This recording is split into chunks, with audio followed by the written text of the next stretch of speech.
ಹಾಗೆ ಒಂದನೇ ಕಾಲ ನಾವು ಶಿವಶರಣೆ ಅಕ್ಕಮಹಾದೇವ ಜಯಂತಿ ಆಚರಣೆ ಮಾಡ್ತೀವಿ.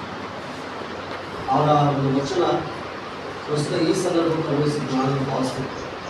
ಬೆಟ್ಟದ ಮೇಲೊಂದು ಮನೆಯ ಮಾಡಿ ಮೃಗಗಳಿಗೆ ಅಂಜಿಕೊಳ್ಳಿ ಅಂತಲ್ಲ, ಸಂತೆಯ ಮೇಲೊಂದು ಮನೆಯ ಮಾಡಿ ಶಬ್ದಕ್ಕೆ ನಾಚಿಕೊಳ್ಳಿ ಅಂತಲ್ಲ, ಸಮುದ್ರದ ಕಡದಲ್ಲೊಂದು ಮನೆಯ ಮಾಡಿ ಮೃಗಗಳಿಗೆ ಅಂಜಿಕೊಳ್ಳಿ ಅಂತಲ್ಲ ಅಂತ ನಾವೆಲ್ಲ ಆಲೋಚನೆ ಮಾಡ್ತಿದ್ದೀವಿ. ಇದರ ಬಗ್ಗೆ ವಾಟ್ ನೆಕ್ಸ್ಟ್ ಏನು ಅಂತ ಒಂದು ಕಾರ್ಯಕ್ರಮ ಆಚರಣೆ ಮಾಡಿ ನಾವೆಲ್ಲ ಸುಮ್ಮನೆ ಹೇಳ್ತಿದ್ವಿ. ಅವಾಗೆಲ್ಲ ನಾವೆಲ್ಲ ಚೆನ್ನಾಗಿದ್ದಾಗ ಇನ್ನೂ PUC ದೂರ ಇದೆ, PUC ಬಂದಾಗ ನೋಡೋಣ, SSC ಬಂದಾಗ ನೋಡೋಣ. ಇವತ್ತೇ ಒಂದು ಮಗುವನ್ನು LKG ಸೇರಿಸಿದ್ರೆ ಯೋಚನೆ ಮಾಡಬೇಕು, ಅಪ್ಪ ಅಮ್ಮ ನನ್ನ ಮಗ ಏನಾಗುತ್ತೆ ಅಂತಹ ಕಾಲಘಟ್ಟಕ್ಕೆ ನಾವೆಲ್ಲ ಬಂದಿದ್ದೀವಿ.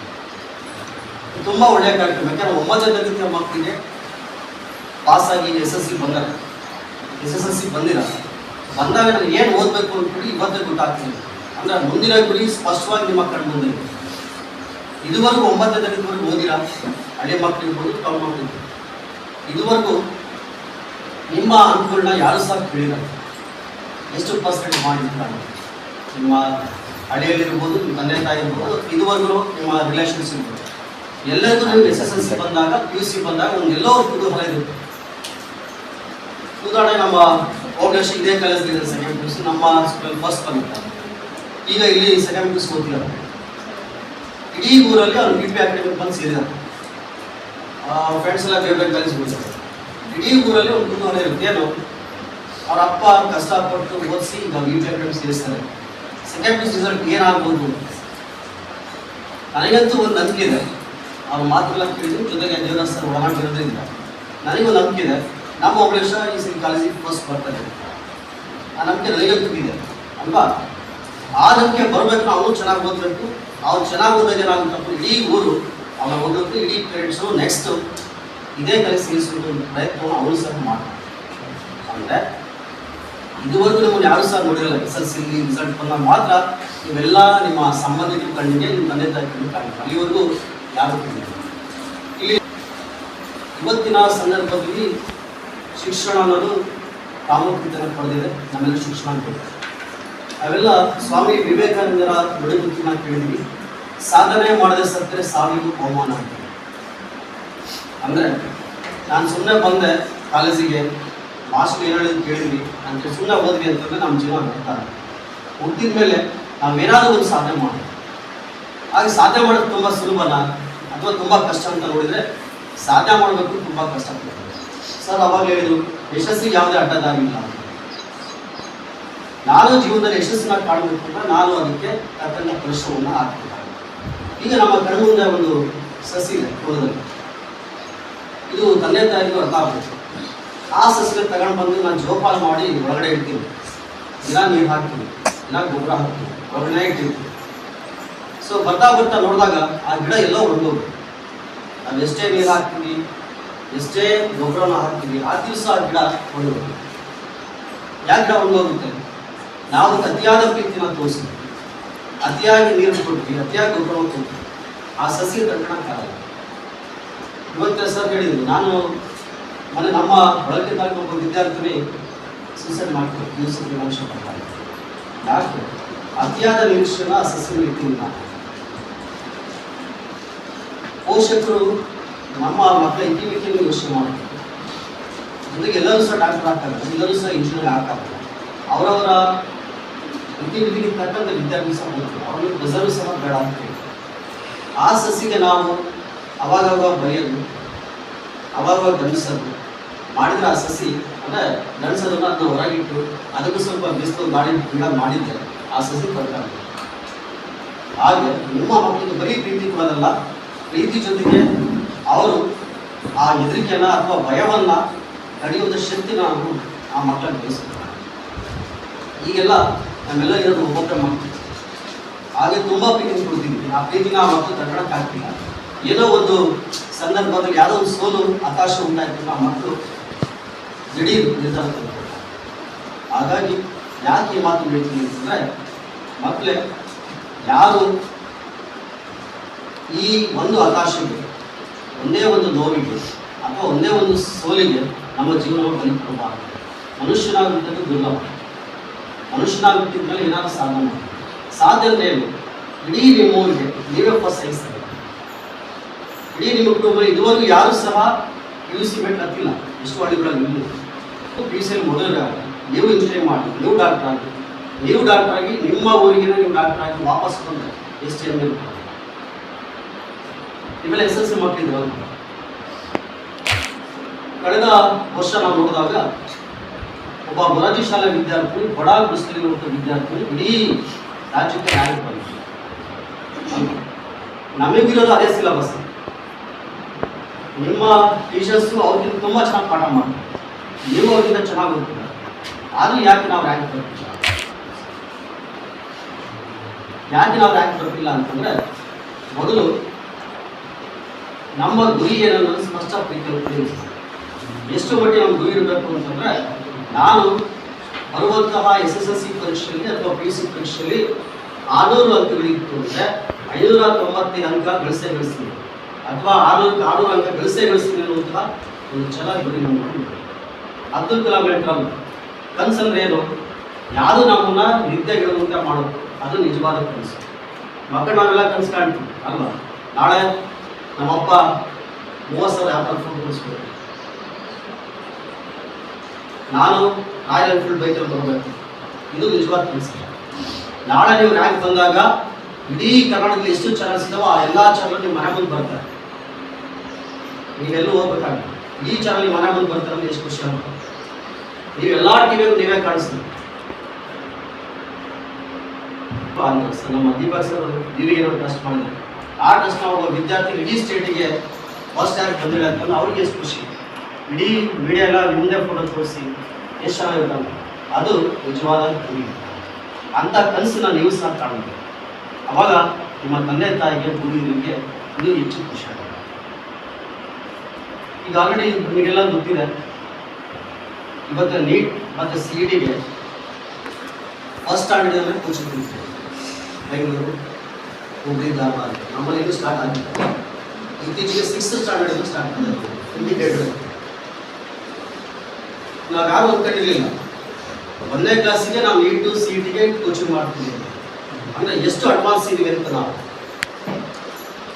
ನಾವು ಇವತ್ತಿನವರೆಗೂ ನಮ್ಮ ಇಲ್ಲಿರೋರಿಗೆ ಮಕ್ಕಳಿಗೆ ಸುಮ್ಮನೆ ಕೇಳ್ತೀವಿ ಪ್ರಶ್ನೆ, ಎಷ್ಟು ಜನ ಈಗೇನು 10ಕ್ಕೆ ಬಂದಿರಲ್ಲ, 9ನೇ ಕ್ಲಾಸಲ್ಲಿ ಯಾರು 600 ಕಳಿಸ್ತಾರೆ?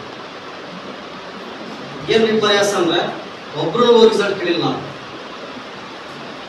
9ನೇ ಕ್ಲಾಸ್ ಪಾಸ್ ಆಗಿರೋ ಅಂತ ಗೊತ್ತಿಲ್ಲ ನಮಗೆ. ನಾವು ಎಷ್ಟು ಮಾರ್ಕ್ಸ್ ಆಗಿದ್ರು ನಮ್ಮ ಯಾರು ವಿದ್ಯಾರ್ಥಿ ಗೊತ್ತಿಲ್ಲ ಅಂತಂದರೆ ನಾವು ಹೆಂಗೆ CET ನೀಟಿ ಬರೀಬೋದು, ಹೇಗೆ ನಾವು PUC ಅಚೀವ್ಮೆಂಟ್ ಮಾಡ್ತೀವಿ.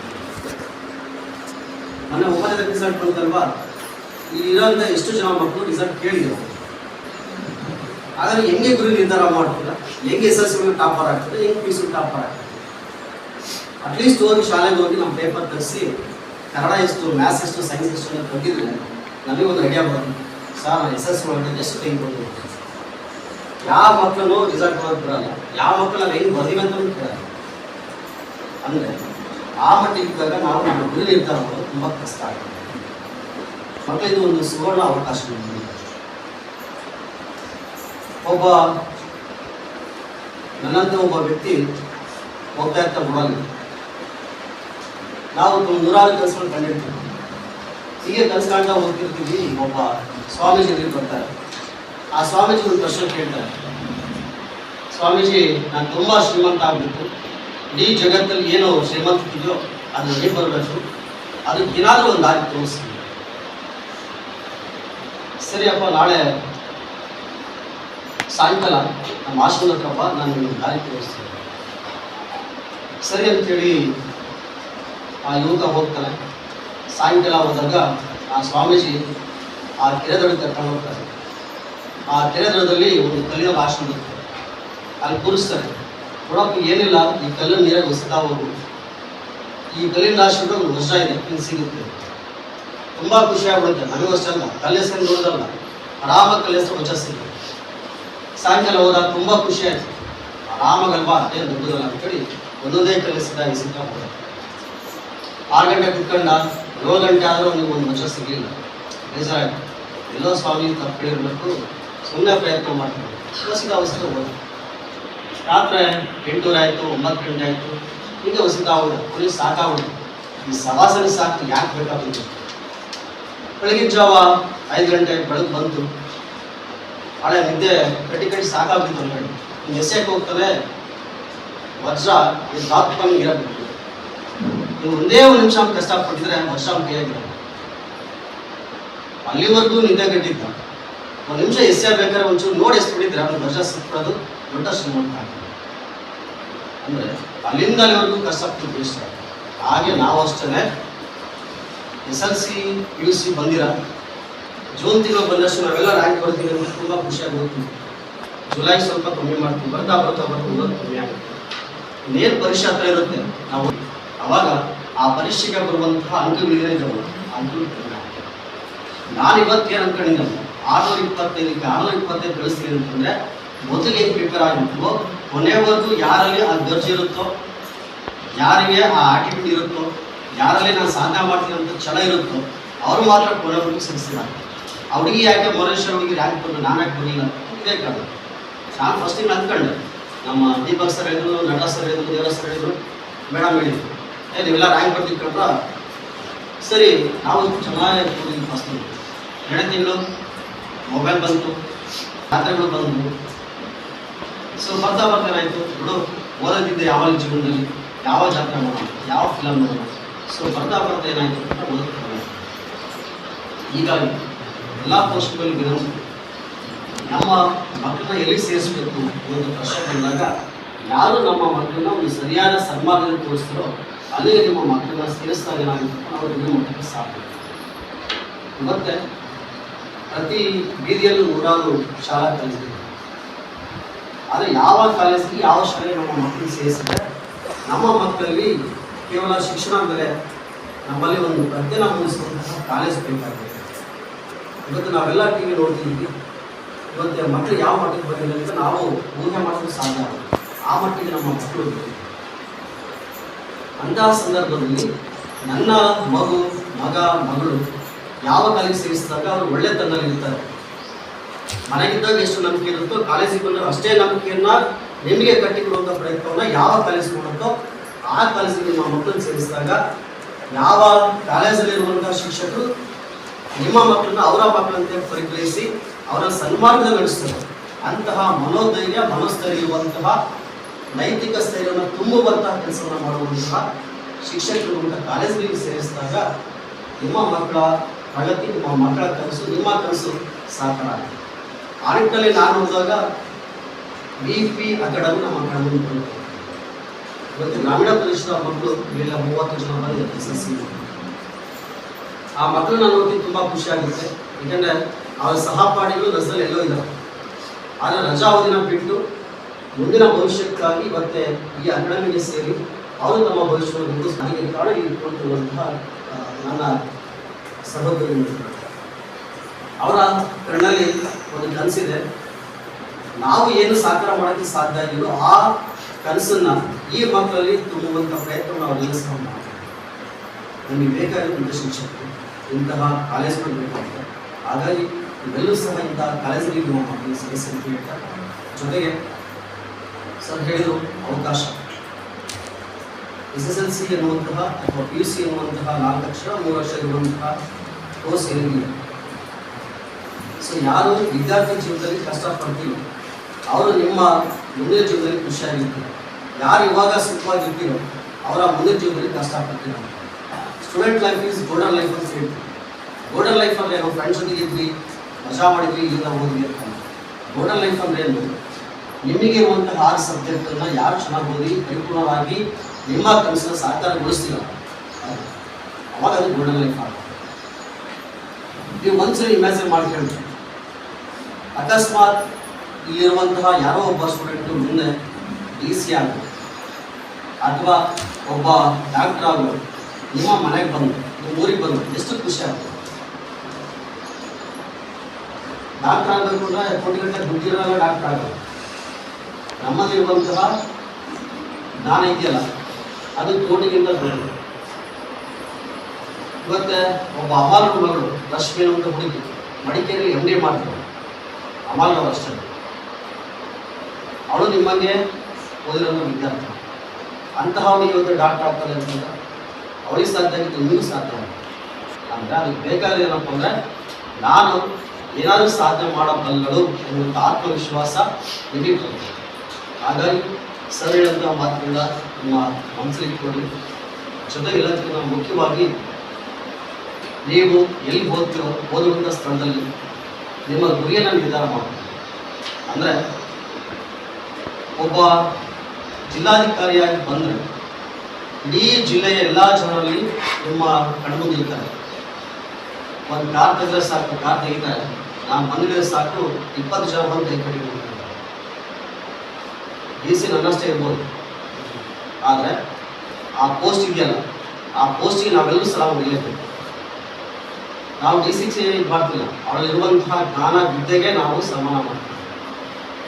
ಹಾಗೆ ಅಂತಹ ಉನ್ನತ ಕೆಲಸನ ಕಾಣಬೇಕು. ನಾವೆಲ್ಲರೂ ಈ ಆಧುನಿಕ ಯುಗದಲ್ಲಿ ಮೊಬೈಲ್ ವ್ಯಾಮೋಹಕ್ಕೆ ಒಳಗಾಗಿ ಮೊಬೈಲ್ ಬರುವಂಥ ರೀಲ್ಸೇ ನಮ್ಮ ಜೀವನ ಅಲ್ಲ. ರೀಲ್ಸೇ ರಿಯಲೇ ಬೇರೆ, ರೀಲ್ಸ್ ಇದೆ. ಹಾಗೆ ರಿಯಲ್ ಜೀವನಕ್ಕೆ ಹೆಚ್ಚು ಒತ್ತನ್ನು ಕೊಡಬೇಕು. ನಿಮ್ಮ ರೀಲ್ಸು ಇನ್ನೊಬ್ಬರಿಗೆ ಮಾದರಿ ಆಗಬೇಕು, ನಾವೆಲ್ಲ ಕೂತಿರೋದು. ಸೊ ನಾಳೆ PUC ರಿಸಲ್ಟ್ ಬಂದಾಗ ನಿಮ್ಮಲ್ಲಿ ಯಾರೋ MBBS ಸೀಟ್ ತಗೊಂಡಾಗ ನಿಮ್ಮ ಸರ್ ಹೇಳಬೇಕು, ಮೊಬೈಲಲ್ಲಿ ರೀಲ್ಸ್ ತೋರಿಸಿ, ಇವಳು ನನ್ನ ಸ್ಟೂಡೆಂಟು, ಈ ರೀಲ್ಸ್ನ ನೋಡಿದರೆ ಇಲ್ಲಿ ಬರುವಂಥ 30 ವಿದ್ಯಾರ್ಥಿಗಳನ್ನ ನೆಕ್ಸ್ಟ್ ನಾನು MBBS ಮಾಡ್ತಿರಬೇಕು ಅಂಥ ರೀಲ್ಸ್ನ ನೀವು ಮಾಡಬೇಕು. ಅದ್ಬಿಟ್ಟು ಮಾಮೂಲಿ ರೀಲ್ಸ್ ಯಾರು ಮಾಡ್ತಾರೆ. ನಿಮ್ಮ ರೀಲ್ಸ್ ಸಮಾಜಕ್ಕೆ ಮಾದರಿಯಾಗಿ, ಜೊತೆಗೆ ಇಲ್ಲಿ ಕಲ್ತಿರುವಂಥ ವಿದ್ಯಾರ್ಥಿಗಳಿರೋ ನಿಜವಾಗ್ಲೂ ತುಂಬ ಖುಷಿಯಾಗುತ್ತೆ. ದೀಪಕ್ ಸರ್, ನಟರಾಜ್ ಸರ್ ಬಗ್ಗೆ ನಾನು ತುಂಬ ಕೇಳಿದ್ದೆ. ಇವತ್ತು ಅವ್ರ ಮಾತುಗಳನ್ನ ಕೇಳಿದಾಗ ಒಂದು ಅರ್ಥ ಆಗಿದ್ದು, ಅವರೆಲ್ಲ ಒಂದು ಕಳ್ಕಳಿದ್ದು. ದಿವಿಗೆ ಅಂದರೆ ಗೊತ್ತು, ನಮಗೆಲ್ಲ ಬೆಳಗು ಅಂತ ಕಾಣುತ್ತೆ. ಹಣತೆ ತನ್ನ ಸುತ್ತ ಇರುವವರಿಗೆ ಎಲ್ಲ ಬೆಳಕು. ಇವತ್ತು ಲೈಟ್ ಹಾಕಿದ್ವಿ, ಫ್ಯಾನ್ ಇದೆ, UPS ಇದೆ, 24 hours ಕರೆಂಟ್ ಬರ್ಬೋದು. ಆದರೆ ಅದೇ ಒಂದು ದೀಪ, ಕರೆಂಟ್ ಬೇಡ, ಏನು ಬೇಡ, ಅದು ಅದನ್ನು ತಾನು ಸುಟ್ಕೊಂಡು ನಮಗೆ ಬೆಳಕು. ನಾವು ಅನ್ಕೊಂಡಿದ್ದೀವಲ್ಲ ಅರ್ಥ ಏನಪ್ಪ, ನಾವು ನಮ್ಮ ಜ್ಞಾನವನ್ನು ದಾರಿಗೆ ಹಿಡಿದಿದ್ದೀವಿ. ಆ ಜ್ಞಾನದ ಬಳಕಲ್ಲಿ ಇಲ್ಲಿರುವಂಥ ಎಲ್ಲ ವಿದ್ಯಾರ್ಥಿಗಳು ಮುಂದಿನ ಉತ್ತಮ ಭವಿಷ್ಯವನ್ನು ಕಾಣಲಿ. ಜೊತೆಗೆ ಇವೆಲ್ಲರ ಮುಂದಿನ ದಿನಗಳಲ್ಲಿ BP ಅಕಾಡೆಮಿಯ ವಿದ್ಯಾರ್ಥಿಗಳು ಇಡೀ ಚಿತ್ರದುರ್ಗ ಜಿಲ್ಲೆಗೆ, ಇಡೀ ರಾಜ್ಯದಲ್ಲೇ ಮೊದಲಿಗರಾಗಿರುವಂಥ ಆಶಯವನ್ನು ವ್ಯಕ್ತಪಡಿಸುತ್ತಾ ವಾಟ್ ನೆಕ್ಸ್ಟ್ ಅಂತ ಹೇಳಿ ಒಂದೇ ಒಂದು ಮಾತು ಹೇಳೋದಾದರೆ, ವಾಟ್ ನೆಕ್ಸ್ಟ್ ಅದರಲ್ಲೇ ಇದೆ ಉತ್ತರ.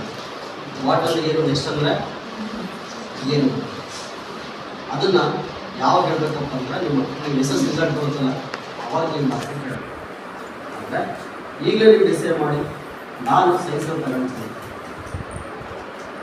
ಯಾಕೆ ಸೈನ್ಸೇ ತಗೊಳ್ಬೇಕು, ಆರ್ಟ್ಸ್ ತಗೊಳ್ಬಾರ್ದು, ಕಾಮರ್ಸ್ ತಗೊಳ್ಬಾರ್ದು ಅಂತಂದರೆ, ಸೈನ್ಸ್ ಇರುವಂತಹ ಅವಕಾಶಗಳು ಇನ್ನು ಯಾವುದೇ ಕೋರ್ಸ್ ಇಲ್ಲ. ನೀವು ಆರ್ಟ್ಸ್ ಆಗ್ಬೋದು, ಟೀಚರ್ಸ್ ಆಗ್ಬೋದು, ಇದನ್ನೆಲ್ಲ ಕಾಮರ್ಸ್ ಆಗ್ಬೋದು, ಆಗಿರ್ಬೋದು. ಆದರೆ ಅವೆಲ್ಲರ ಮಧ್ಯೆ ನಾನು ಆರ್ಟ್ಸ್ ತಗೊಂಡ್ರೆ ಸೈನ್ಸಿಗೆ ಬರೋಕ್ಕಾಗಬೇಕು, ಅಥವಾ ಕಾಮರ್ಸ್ ಆಡು ಸೈನ್ಸ್ ಬರೋಕ್ಕಾಗಬೇಕು. ನಾನು ಅಗತ್ಯ ಸೈನ್ಸ್ ತಗೊಂಡ್ರೆ ನಾಳೆ ನಾನು ಆರ್ಟ್ಸಿಗೆ ಹೋಗ್ಬೋದು, ಕಾಮರ್ಸಿಗೆ ಹೋಗ್ಬೋದು. ಸೈನ್ಸ್ ಒಂಥರ ರಾಜಂತ, ಆರ್ಟ್ಸ್ ಕಾಮರ್ಸು ಮಂತ್ರಿ ಅಂತ. ರಾಜ ಆಗ್ತಿರೋ ಮಂತ್ರಿ ಆಗ್ತಿರೋ ನಿಮ್ಮ ಆಯ್ಕೆ. ಜೊತೆಗೆ ಇಂಜಿನಿಯರ್ ಇರ್ಬೋದು, ಡಾಕ್ಟರ್ ಇರ್ಬೋದು, ಯಾವುದೇ ಕೋರ್ಸ್ ಇರ್ಬೋದು, ಆ ಎಲ್ಲ ಕೋರ್ಸ್ಗಳು ಬೇಕು ಅಂತ ಸೈನ್ಸಿಗೆ ಹೆಚ್ಚು ಪ್ರಾಮುಖ್ಯತೆ ಕೊಟ್ಟಿರ್ತೀವಿ. ಈಗಿಂದಲೇ ಸೈನ್ಸ್ ಆರ್ ಮ್ಯಾಥ್ಸ್ ಇಂಗ್ಲೀಷ್ ಮೂರನ್ನ ಚೆನ್ನಾಗಿ ಬಂದಿದೆ. ಮುಂದಿನ ದಿನಗಳಲ್ಲಿ ಒಳ್ಳೆಯ ಅನುಕೂಲ.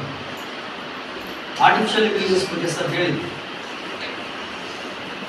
ನಾವು ಯಾರು ಅಂದ್ಕೊಂಡಿರಲಿಲ್ಲ. ಈಗ ಸೆಕೆಂಡ್ PUC ಏನು ಬರೀತಿರೋದು, ಈಗ ಓದ್ತಿರೋದು ವೆಬ್ ಕ್ಯಾಸ್ಟಿಂಗ್ ಅಂತೇಳಿ ನಾವೆಲ್ಲ ಯಾರು ಅಂದ್ಕೊಂಡಿರಲಿಲ್ಲ. SSLC ಮಕ್ಕಳು ಕ್ಯಾಮ್ರಾ ಕೆಳಗಡೆ ಕೂತ್ಕೊಂಡು ಎಕ್ಸಾಮ್ ಬರೀತಾರೆ. ಇವೆಲ್ಲ ಅಂದ್ಕೊಂಡಿದ್ವಿ, ಕಾಲ್ಕೊಂಡಿರ್ತೀವಿ, ಪಾಸ್ ಆಗ್ತೀವಿ. ಎಲ್ಲರಿಗೂ ಶಾಕು. ಮಾರ್ಚ್ 25 ಎಕ್ಸಾಮು, 28 ಅನೌನ್ಸ್ ಮಾಡಿದ್ರು ವೆಬ್ ಕಾಸ್ಟಿಂಗ್ ಇರ್ತೀರ. ಅಂದರೆ ಇಲ್ಲಿ ಲೈವ್ ಆಗಿ ನೀವು ಪರೀಕ್ಷೆ ಬರೆಯೋದನ್ನ ಈ ಕಾರಣಕ್ಕೆ ಯಾಕೆ ಬೇಕಾದ್ರೂ ನೋಡಿ. ಅಂದರೆ ಅಷ್ಟು ಮಟ್ಟಿಗೆ ಟೆಕ್ನಾಲಜಿ ಮುಂದುವರೆದಿದೆ. ಅಂದರೆ ಇಷ್ಟು ವರ್ಷ ಫಲಿತಾಂಶ ಬಂದಿದ್ದು ಬೇರೆ, ಈಗ ಫಲಿತಾಂಶ ಬರ್ತದೆ ಬೇರೆ. ಅಂದರೆ ನಿಜವಾದ ಫಲಿತಾಂಶ ಇವಾಗ ಸಿಗ್ತದೆ. ಈಗ ಯಾರ್ಯಾರು ಪಾಸ್ ಆಗ್ತೀವೋ, ಯಾರ್ಯಾರು ರ್ಯಾಂಕ್ ಬರ್ತೀವಿ, ಇದು ನಿಜವಾದ ಫಲಿತಾಂಶ. ಹಾಗಾಗಿ ಅಂತಹ ಇವತ್ತೆ ಬದಲಾವಣೆ ಜಗದಲ್ಲಿ ನಾವು ಕಾಲಕ್ಕೆ ತಕ್ಕಂತೆ ಅಪ್ಡೇಟ್ ಆಗ್ತಿದ್ರೆ ಮಾತ್ರ ನಾವು ಏನಾದರೂ ಸಾಧನೆ ಮಾಡೋಕ್ಕೆ ಸಾಧ್ಯ. ನಾವೆಲ್ಲ ನಾವೇನು ಕೇಳಿ ನಾವೇ ಸಿದ್ಧಾರ್ಥಿಗಳು ನಿಮಗೆ ಕಳೆದ 2 ವರ್ಷದಿಂದ ಫೀಲ್ಡ್ಸಲ್ಲಿ ಇರ್ಬೋದು. ಅರಿವಿಗಾಗಿ ಹೋರಾಟ, ಸ್ಟ್ರಗಲ್ ಫಾರ್ ಎಕ್ಸಿಸ್ಟೆನ್ಸಿ.